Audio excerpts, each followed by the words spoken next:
So hello everyone, आज आपण पाहणार आहोत गायनेकॉलॉजीचा पार्ट पेपर 2चा फर्स्ट चॅप्टर, ज्यामध्ये मुलेरियन डक्टपासून फिमेल रिप्रोडक्टिव्ह सिस्टम कशा प्रकारे डेव्हलप होते आणि त्याच्या ॲनोमॅलीज काय आहेत हे आपण पाहणार आहोत. Mullerian ducts are paired embryonic structure that develop into female reproductive tract. तर ही डायग्राम आपल्याला दिसत ही बेसिकवाली डायग्राम आहे. त्याच्यामध्ये काय सांगितले, बायपोटेन्शियल गोनॅड्स असतात आणि एम्ब्रायनिक स्टेजेसमध्ये दोन प्रकारच्या डक्ट्स असतात. एक तर उल्फियन डक्ट्स, जे की डॉट डॉटने दाखवलेली आहे, आणि दुसरी आहे मुलेरियन डक्ट. दोन्ही पण पेअर्ड डक्ट्स असतात.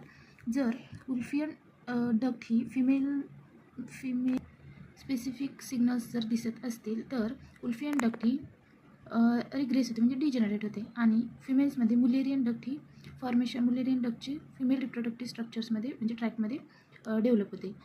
जर मेल स्पेसिफिक सिग्नल्स दिसत असतील तर उल्फियन डक्ट मॉडिफाय होऊन सिमायनल व्यास डिफरन्स आणि इपिडिडायमिसच्या मध्ये डेव्हलपमेंट त्याची होते. आणि जी मुलेरियन डक्ट आहे तर मुलेरियन डक्ट ही डक्टची नंतर फ्युजन होते आणि फ्युजन झाल्याच्या नंतर त्याचे फॉर्मेशन म्हणजे डेव्हलपमेंट ही female fallopian tube, uterus, cervix आणि अपर व्हाजाइनामध्ये मुलेरियन डक्टचे फॉर्मेशन होते. आणि जर ह्या फ्युजनमध्ये डक्टच्या फ्युजनमध्ये जर ॲबनॉर्मॅलिटीज आल्या तर वेगवेगळ्या ॲनोमॅलीज निर्माण होतात, जसे की इन्फर्टिलिटी, मिसकॅरेज, गायनेकॉलॉजिकल इश्यूज.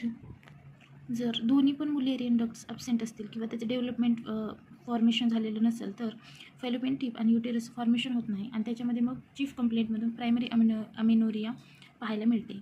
ह्या डायग्राममध्ये दाखवल्याप्रमाणे जी मुलेरियन डक्ट ही साईडने मुलेरियन डक्टचे जर कॅनलायझेशन झाले नाही तर व्हजायना अँड सर्विक्स यांचं फॉर्मेशन होत नाही आणि त्यामुळे हिमॅटोमेट्रा ही कंडिशन दिसते. तर हिमॅटोमेट्रा म्हणजे काय असते, तर युटेरसचे फॉर्मेशन झालेले असते आणि त्याचे फंक्शन हे व्यवस्थित चालू असते आणि अपर व्हजायना अँड सर्विक्सचं फॉर्मेशन झालेलं नसते, त्यांचे अजेनेसिस असते. त्यामुळे काय होते की युटेरसच्या व्यवस्थित फंक्शनिंगमुळे युटेरस डिस्टेन्शन होते, म्हणजे युटेरस फुगते आणि त्याच्यामुळे काय होते, हिमॅटोमेट्रा ही कंडिशन म्हणजे due to the accumulation of blood in uterus hematometra condition होते, म्हणजेच डिस्टेन्शन ऑफ दी युटेरस. जर मुलेरियन डक्टचं फ्युजन झालं नाही तर कुठल्या प्रकारच्या ॲनोमॅलीज, त्याच्या फ्युजननुसार कुठल्या प्रकारच्या ॲनोमॅलीज निर्माण होतात हे यानंतर आपण पाहूया. त्यामध्ये पहिली म्हणजे टाईप्स ऑफ फ्युजन ॲनोमॅलीजमध्ये पहिली येते अर्कुएट. ह्यामध्ये याचे किती 18% केसेस असतात. त्यामध्ये ही कशी असते तर माइल्ड कंजेनायटल युटेराईन अनोमॅली. आणि ह्यामध्ये काय होते, जो नॉर्मल युटेरस असतो, नॉर्मल युटेरसमध्ये हार्ट शेप किंवा स्लाइटली इंटेंडेड युटेरस तयार होते. जो अपर फंडसचा पार्ट असतो ना, त्यामध्ये uterine cavity dips down and while exterior of uterus remains normal. म्हणजे खाली डायग्राम दाखवलेला अशा प्रकारे हा नॉर्मल युटेरस आहे. यामुळे काय होतं, जे अप्पर पार्ट आहे युटेरसचा म्हणजे हा वरचा फंडसचा पार्ट आहे, तो मध्ये डिस्टेन्शनचं युटेरियन कॅव्हिटीमध्ये डिस्टेन्शन येते आणि इंटेंडेड युटेरस फॉर्म होते. आणि याचा जसं थोडं हार्टसारखा शेप दिसते, म्हणजे हार्ट शेप इंटेन्शन फॉर्म होते. मग प्रेग्नेन्सी अँड फर्टिलिटीमध्ये काय होते, तर most women have a normal pregnancy but slightly higher risk of preterm birth किंवा मिसकॅरेज होऊ शकते. मग सेकंड जी ॲनोमॅली आहे त्याला म्हणतात युटेरस डायडेल्फिस. ह्याच्या 8% केसेस पाहायला म्हणतात. यामध्ये काय होते, तर fusion of complete lack of fusion of Mullerian ducts. म्हणजे यामुळे काय होते, विथ डबल युटेरस फ्युजन म्हणजे कम्प्लिटली लॅकच होते, म्हणजे मुलेरियन डक्टचे कम्प्लिटली फ्युजनच होत नाही. त्यामुळे काय होते, 2 युटेरस, 2 सर्विक्स आणि डबल व्हजायना फॉर्म्स होतात. अशा प्रकारे 2 युटेरस फॉर्म होतात, 2 व्हजायना आणि 2 सर्विक्स. यालाच युटेरस डायडेल्फिस अशी ही यानंतरची जी कंडिशन आहे त्याला म्हणतात युटेरस बायकॉर्निस. याच्यामध्ये काय 26% केसेस असतात. Varying degree of fusion of muscle walls of 2 ducts. याचे 2 प्रकार पडतात, एक तर युटेरस बायकॉलिस आणि युटेरस बायकॉर्निस युकॉलिस. मग बायकॉलिसमध्ये काय असते की 2 युटेराईन कॅव्हिटीज, डबल सर्विक्स असते पण with or without vaginal septum. आणि जो युटेरस बायकॉर्निस युनिकॉलिस असते त्याच्यामध्ये 2 युटेराईन कॅव्हिटीज, 1 सर्विक्स आणि जो हॉर्न असतो, म्हणजे 2 युटेराईन कॅव्हिटीजपैकी जो वन साईड जो असतो तो equal or 1 may be rudimentary असते. खाली डायग्राम टाकलं, 2 सर्विक्स, 2 युटेराईन कॅव्हिटी दिसायलात वरती, 2 युटेराईन कॅव्हिटी, डबल सर्विक्स आणि with or without septum, with or without vaginal septum. या डायग्राममध्ये पण 2 युटेराईन कॅव्हिटी आहेत, पण एक जी आहे ही प्रॉमिनंट आणि ही जी आहे ते रुडिमेंटरी हॉर्न तयार झाला इथं, रुडिमेंटरी हॉर्न.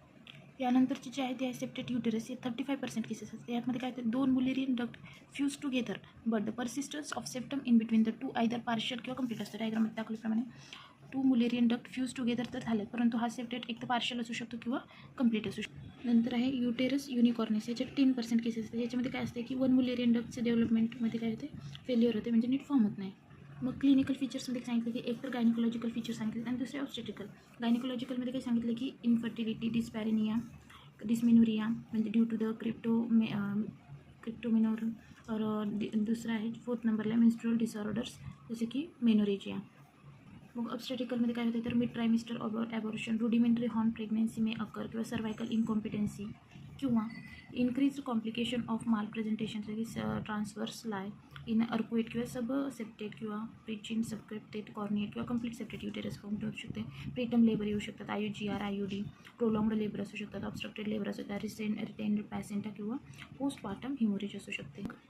इन्व्हेस्टिगेशन्स कुठले तर hysteroscopy, laparoscopy, ultrasonography for vaginal probe आणि MRI करू शकतो. त्यानंतर ट्रीटमेंटमध्ये सांगितलं की जर रुडिमेंटरी हॉर्न वगैरे असेल तर त्याच्यामध्ये एक्सिजन युनिफिकेशन ऑपरेशन किंवा बॉर्टोनेट टिप्स असेल तर ॲब्डोमिनल मेट्रोप्लास्टी, एक्सिजन ऑफ सेप्टम किंवा इन्सिजन ऑफ सेप्टम करायचं. याचा सक्सेस रेट खूप हाय असतो म्हणजे 5 to 75%. तर सांगितलं की हिस्टेरोस्कोपिक मेट्रोप्लास्टी आणि resection of septum can be done. रिसेक्शनचे ऑफ सेप्टम कॅन बी डनमध्ये रिसेक्शनचे फायदे कुठले असतात तर हाय सक्सेस रेट असतो 80 ते 90%, शॉर्ट हॉस्पिटल स्टे असतो, रिड्यूस्ड पोस्ट ऑपरेटिव्ह मॉर्बिडिटी आणि subsequent chances of vaginal delivery होऊ शकतात. हे त्याचे ॲडव्हान्टेजेस आहेत रिसेक्शनचे. So thank you everyone. व्हिडिओ आवडला असेल तर लाईक अँड सबस्क्राईब जरूर करावे. Thank you so much.